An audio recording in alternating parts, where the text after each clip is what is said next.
Hello friends, स्वागत है VIIC में। और मैं अमित कुमार सोनी हार्दिक हार्दिक अभिनंदन करता हूं। दोस्तों, चैनल पर नए हैं और अभी सब्सक्राइब नहीं किया है तो लेटेस्ट अपडेट के लिए सब्सक्राइब जरूर कर लें चैनल को, शेयर करें वीडियो को और पसंद आता है तो लाइक जरूर करें। दोस्तों, चयनित अभ्यर्थी संघ के द्वारा काफी आंदोलन और काफी ज्ञापन देने के बाद में एक 5 सदस्यीय दल की जब सीएम शिवराज सिंह जी से मुलाकात हुई तो उन्होंने मीडिया के सामने कहा कि मामा जी अभी हैं और चिंता करने की जरूरत नहीं है। अपने सभी साथियों से कह दो कि नियुक्ति की प्रक्रिया शीघ्र ही प्रारंभ की जाएगी। और ऐसा पॉजिटिव बयान सुनने के बाद में दोस्तों सभी लोग काफी खुश हो गए। और उसके बाद में जब DPI ने लेटर अभी जारी किया जिसमें कि उन्होंने होल्ड और रिजेक्टेड कैंडिडेट की लिस्ट या जानकारी मांगी है, तो इससे दोस्तों ऐसा लगने लगा है कि अब जो है शिक्षक भर्ती की प्रक्रिया निश्चित रूप से पूर्ण हो जाएगी। तो दोस्तों ये तो हुई चयनित शिक्षक जो कि लगभग संख्या में 30,000 हैं उनकी बात की, उनको तो ज्वाइनिंग मिल ही जाएगी। लेकिन अब जिन्होंने पात्रता परीक्षा वर्ग 1 और 2 मुख्य रूप से कठिन परीक्षा थी और पात्रता हासिल की है, लेकिन कुछ कम नंबरों की वजह से वो सिलेक्ट नहीं हो पाए। और मुख्य रूप से यदि हम बात करें तो माध्यमिक शिक्षकों की पोस्ट की संख्या कम आने से जो 80% तक लेकर के आए हैं उनका तक सिलेक्शन नहीं हो पाया, जो कि पूरी तरह से योग्य थे शिक्षक बनने के। दोस्तों, वीडियो पूरा देखना क्योंकि आगे इसमें जनजाति विभाग से की हुई बातचीत की कॉल रिकॉर्डिंग और साथ ही राज्य मंत्री को अभी हाल ही में रोस्टर जारी करने के संबंध में दिए गए ज्ञापन से संबंधित है। अब तो दोस्तों आगे है कि इतने अच्छे मार्क्स लाने वाले कि ये विद्यार्थी, ये अभ्यर्थी शांत क्यों बैठे हुए हैं, इनके खून में अभी तक उबाल क्यों नहीं आया कि हम इतने अच्छे परसेंटेज लाने के बाद भी और मध्य प्रदेश की सरकारी स्कूलों में काफी संख्या में पद खाली होने के बाद भी लगभग 70,000 के करीब पद खाली हैं, हम लोगों को नियुक्ति नहीं मिल पा रही है, हम लोग सर्विस नहीं कर पा रहे हैं, नौकरी नहीं कर पा रहे हैं। तो दोस्तों ये बहुत ही महत्वपूर्ण बात है कि पदों की संख्या में वृद्धि होना चाहिए। तो दोस्तों यहां पर दो बातें हमको समझ में आती हैं कि एक तो कि यदि जनजाति विभाग ने अभी रोस्टर जारी नहीं किया है, वो रोस्टर जारी करे तो वहां पर यह प्रयास किए जाने चाहिए कि पदों की संख्या बढ़कर आए। और दूसरा, एक विज्ञप्ति में संशोधन करने के बाद में जो DPI का जो प्रोफार्मा है उसमें भी संशोधन हो और वहां पर भी पद जो है बढ़े हुए आए, जिससे कि जो अच्छे परसेंटेज वाले हैं और जो वेटिंग में भी हैं, वेटिंग में है तो निश्चित रूप से अच्छा परसेंटेज है, और यदि वेटिंग नहीं उठ पाती है तो भी दिक्कत वाली बात है। यदि पदों की संख्या बढ़ जाएगी तो वेटिंग भी उठ जाएगी और उसके बाद वालों का भी काफी संख्या में सिलेक्शन हो जाएगा। लेकिन इसके लिए हमको काफी आंदोलन करना पड़ेगा, काफी मेहनत करना पड़ेगी, ये काम इतना आसान नहीं है।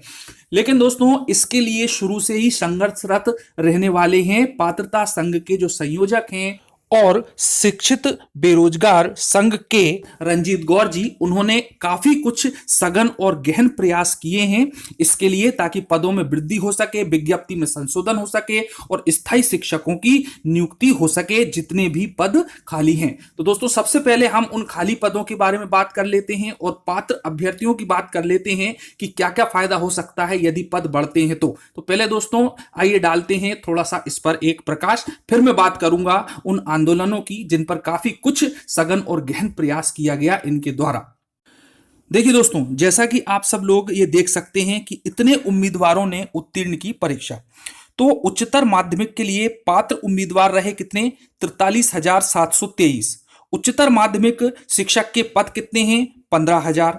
माध्यमिक शिक्षक के पात्र उम्मीदवार कितने हैं, 2,16,240। और माध्यमिक शिक्षक के कुल पद कितने हैं, 5,670। ये मैं बात कर रहा हूं DPI की, लोक शिक्षण संचालनालय की। ठीक है, अब जब यहां पर ये नियुक्ति की प्रक्रिया चालू हुई तो वो कैसे हुई कि 10 सितंबर 2018 को विज्ञापन जारी हुआ था। 1 से 11 फरवरी 2019 तक उच्चतर माध्यमिक शिक्षक पात्रता परीक्षा चली। उसके बाद 16 फरवरी से 10 मार्च तक माध्यमिक शिक्षक पात्रता परीक्षा हुई। 28 अगस्त 2019 को उच्चतर माध्यमिक शिक्षक पात्रता परीक्षा का रिजल्ट आया। 26 अक्टूबर 2019 को माध्यमिक शिक्षक पात्रता परीक्षा का रिजल्ट आया। 6 मार्च 2020 से काउंसलिंग प्रक्रिया शुरू हुई और 1 जुलाई 2020 से शिक्षक भर्ती के लिए सत्यापन प्रक्रिया शुरू हुई, जो कि 2 दिनों के बाद कोरोना के बहाना लेकर के बंद कर दी गई। लेकिन दोस्तों अभी फिर इतने आंदोलन के बाद में कुछ पॉजिटिव रिजल्ट सामने आ रहे हैं और अतिशीघ्र ही इनकी नियुक्ति सभी की हो जाएगी। अब दोस्तों हम बात कर लेते हैं जो मुख्य रूप से माध्यमिक शिक्षक के जो कम पद आए हैं उनके बारे में। दोस्तों जैसा कि आप सब लोग ये देख सकते हैं कि हिंदी, सामाजिक विज्ञान और विज्ञान विषय के रिक्त पद कम दर्शाने से पात्र अभ्यर्थी परेशान। देखिए दोस्तों, यह हम उच्च माध्यमिक की बात नहीं कर रहे हैं क्योंकि वहां तो ठीक ठाक है, लेकिन माध्यमिक शिक्षक की विषयवार रिक्तियों को यदि हम देखें तो हिंदी के मात्र 100 हैं, है ना। उसके बाद में जीव विज्ञान के मात्र 50 हैं, सामाजिक विज्ञान के 60, उर्दू के 18 और संस्कृत के 772। और जबकि केवल 2 विषय अंग्रेजी और गणित में कुछ पदों की संख्या ठीक ठाक दी हुई है, लेकिन जितनी संख्या में पद खाली हैं उससे ये काफी कम है। और वर्ग 1 में भी कुछ सब्जेक्ट ऐसे हैं, जैसे कि ये आपको 29 दिख रहा है, ये 70 दिख रहा है उर्दू का, गृह विज्ञान का, तो इन सब पदों में बढ़ोतरी की जा सकती है। तो दोस्तों आइए अब हम बात कर लेते हैं कि किस प्रकार से इन पदों में वृद्धि हो सकती है। इसके संबंध में जो रंजीत गौर जी हैं उनका मैं एक बयान बताना चाहूंगा जो कि काफी पहले न्यूज़पेपर में आया था, तो आप वो देख सकते हैं। तो रंजीत गौर जी का कहना है कि यदि आदिम जाति कल्याण विभाग भर्ती के लिए रोस्टर जारी कर दे तो 80% स्कूलों को शिक्षक मिल जाएंगे और पात्रता परीक्षा पास शिक्षकों को नौकरी मिल जाएगी। साथ ही साथ विज्ञप्ति में संशोधन करके जितने भी पद हैं खाली, लगभग 70,000 के आसपास, उन सब पर भी नियुक्ति की प्रक्रिया प्रारंभ की जा सकती है। यहां पर दोस्तों ध्यान देने वाली बात है कि विभाग द्वारा निकाली गई रिक्तियों में 4 विषयों हिंदी, उर्दू, जीव विज्ञान और सामाजिक विज्ञान के लिए मात्र 228 पदों पर भर्ती की जानी है, जबकि 1,59,887 उम्मीदवारों ने परीक्षा पास की है। दोस्तों जैसे ही इन पदों की संख्या को डिस्क्लोज किया गया डीपीआई के द्वारा, तो सभी कैंडिडेट्स में काफी घबराहट फैल गई, क्योंकि मात्र इतने सालों के बाद में 50, 100, 60 और 28 पदों पर भर्ती होना तो बिल्कुल ही ऊंट के मुंह में जीरे के समान था। और यहीं से होती है दोस्तों आंदोलन की शुरुआत। और दोस्तों रंजीत गौर जी, मयंक जैन जी और जो है इंदौर से ममता निगम जी ने इसका आह्वान किया और इस आंदोलन को अच्छी तरह से संभाला और अभी भी ये लगातार अपना कार्य कर रहे हैं।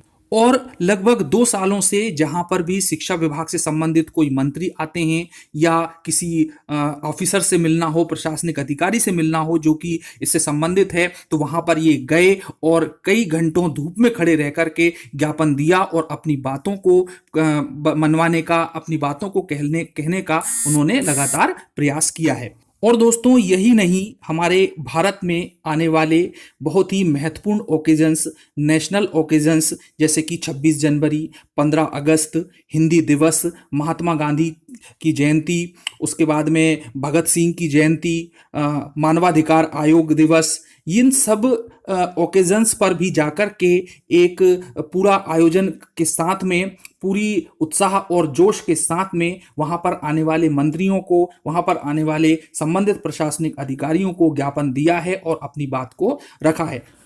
दोस्तों इनके द्वारा जो समय समय पर आह्वान किए गए, आंदोलन किए गए, उनकी एक छोटी सी झलकी मैं आप लोगों को दिखाना चाहूंगा। और मेरा उद्देश्य केवल ये रहेगा कि जो भी कैंडिडेट सोए हुए हैं, इतने अच्छे अंक लाने के बाद भी उनका सिलेक्शन नहीं हुआ है, तो उनकी आंखें खुल जाए दोस्तों।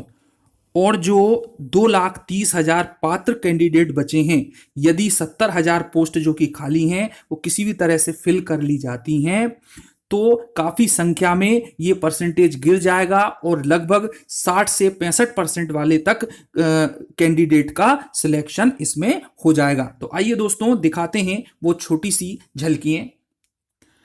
दोस्तों हिंदी दिवस मनाया गया इन कैंडिडेट्स के द्वारा, हिंदी दिवस 2020, जैसा कि आप सब लोग ये पिक्स के माध्यम से देख सकते हैं कि रंजीत गौर और उनकी टीम के द्वारा काफ़ी जोश के साथ में इस हिंदी दिवस को मनाया गया। और जो भी अधिकारी वहाँ पर थे, जो उससे संबंधित नेता वगैरह थे, जो मंत्री वगैरह थे, उनको भी ज्ञापन दिया गया जिससे कि पद की वृद्धि हो सके, स्थायी शिक्षकों की नियुक्ति हो सके। हिंदी, उर्दू, विज्ञान, सामाजिक विज्ञान के पदों में वृद्धि की जाए। आज देखिए दोस्तों, हिंदी दिवस के बाद में फिर अगले दिन वो न्यूज बन के आई कि हिंदी दिवस पर रिक्त पदों में वृद्धि के लिए पात्र अभ्यर्थियों ने किया प्रदर्शन और रिक्त पदों में वृद्धि की मांग को लेकर सीएम एवं पूर्व सीएम को सौंपा ज्ञापन। और इसमें वही बातें हैं, पदों की वृद्धि की जानी चाहिए, रोस्टर जारी करना चाहिए, है ना, जो भी पद खाली हैं उन पर पोस्टिंग की जानी चाहिए। तो दोस्तों, ये मैं आप लोगों को पूरी एक रूपरेखा बता रहा हूं कि आंदोलन कैसे स्टार्ट हुआ, कितनी कठिन परिस्थिति से स्टार्ट हुआ है और आज किस स्थिति में पहुंच चुका है। दोस्तों, इसके बाद है विश्व हिंदी दिवस, जिसमें कि शिवराज जी को उन्होंने लिखा है कि हिंदी प्रदेश के सर्वाधिक लोकप्रिय हिंदी भाषी मुख्यमंत्री आदरणीय शिवराज सिंह जी चौहान को विश्व हिंदी दिवस की हार्दिक हार्दिक शुभकामनाएं।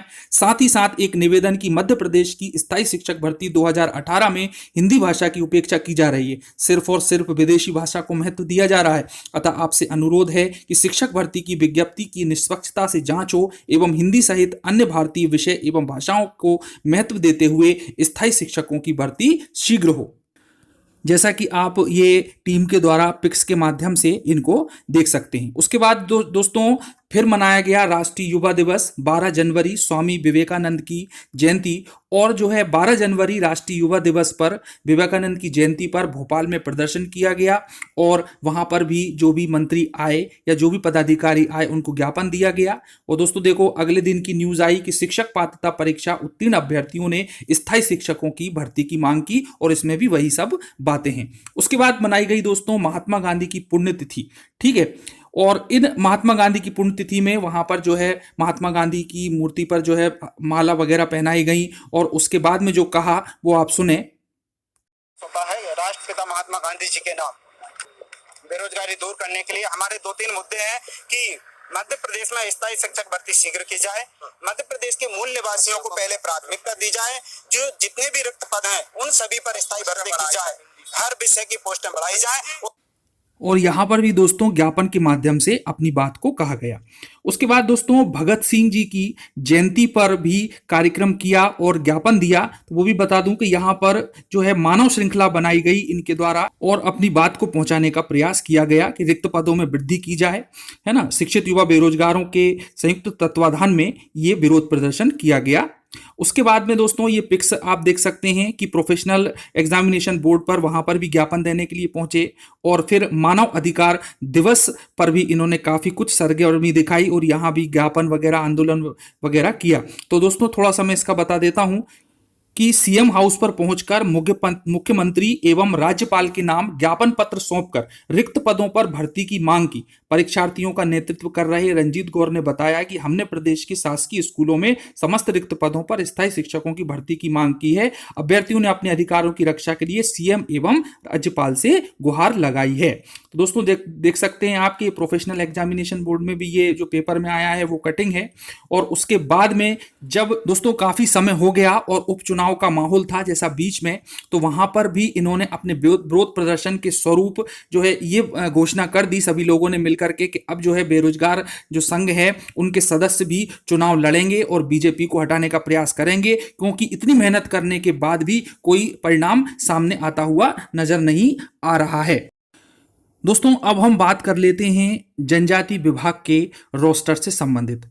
दोस्तों वो रोस्टर जो है अभी तक जारी नहीं किया गया और पेपर में काफी कुछ लिखा गया उसके बारे में कि माध्यमिक शिक्षक भर्ती रोस्टर ही नहीं बना पा रहा आदिम जाति विभाग। और दोस्तों जब भी वहां पर बात की जाती है तो उनका केवल एक ही जवाब आता है कि हाँ भाई काम चल रहा है और जल्द ही जारी किया जाएगा। और कई कैंडिडेट्स ने फोन करके भी बातचीत की, वहां पर पूछा भी। तो दोस्तों मैं एक छोटी सी कॉल रिकॉर्डिंग आपको बता दूं कि वहां से कैसा जवाब मिलता है, फिर हम आगे चर्चा करेंगे। हेलो हेलो जी सर, ये वर्ग 2 का रोस्टर हाँ कुछ जल्दी आ जाएगा या कैसे कुछ? हाँ आने उम्मीद है, बिल्कुल जल्दी आ जाएगा, है ना जी। ये अभी सर सीएम ने निर्देश दिए तो उसमें सर ये भी शामिल है कि इसको कौन यार देखो शामिल तो 100% सभी होने चाहिए, भले उन्होंने 15,000 पद बोले क्या हो। जी जी हाँ हाँ है ना हाँ। और जैसे शिक्षा विभाग जो अपना वो कार्यवाही शुरू करेगा ना दस्तावेज सत्यापन वाली, जी जी उसके उसके बाद में अपनी कार्यवाही भी पीछे पीछे शुरू होती जाएंगी। अच्छा अच्छा अच्छा। और दोस्तों इसी की दिशा में आगे बढ़ते हुए अभी हाल ही में जो कदम उठाया गया है वो है श्री राम खिलैवन जी को ज्ञापन देना रोस्टर जारी करने के लिए। तो दोस्तों देख सकते हैं आपके पंचायत एवं ग्रामीण विकास विभाग के राज्य मंत्री हैं पिछड़ा वर्ग एवं अल्पसंख्यक एवं अन्य। इसमें विषय है कि ट्राइबल विभाग के अंतर्गत माध्यमिक शिक्षक भर्ती वर्ग 2 के विषयवार रिक्त पदों की जानकारी अथवा रोस्टर शीघ्र जारी करवाने बाबत माननीय मंत्री महोदय उपरोक्त विषय में इस ज्ञापन के माध्यम से इस मध्य प्रदेश शिक्षक परीक्षा वर्ग 2 के सभी पात्र अभ्यर्थी आपका ध्यान आदिम जाति कल्याण विभाग की माध्यमिक शालाओं में शिक्षक भर्ती प्रक्रिया प्रारंभ करने में हो रहे अत्यधिक विलंब की ओर आकर्षित कराना चाह रहे हैं।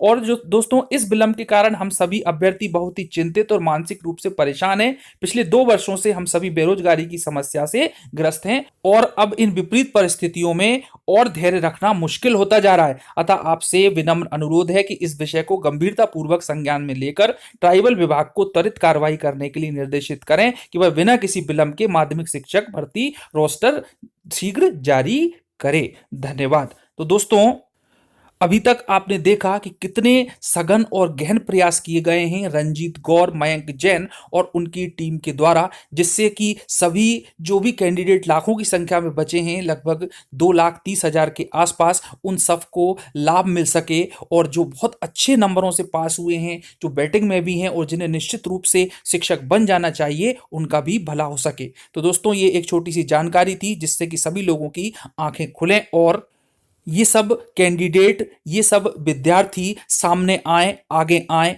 और एक बहुत बड़ा आंदोलन करने की योजना बनाएं, उस पर कार्रवाई करें जिससे कि पदों की वृद्धि हो सके और सभी लोग मिलजुल करके एक दूसरे का साथ दें, रंजीत गौर जी का साथ दें। दोस्तों मिलते हैं अगले वीडियो में, आज के लिए इतना ही। धन्यवाद। जय हिंद। सब्सक्राइब जरूर कर लें।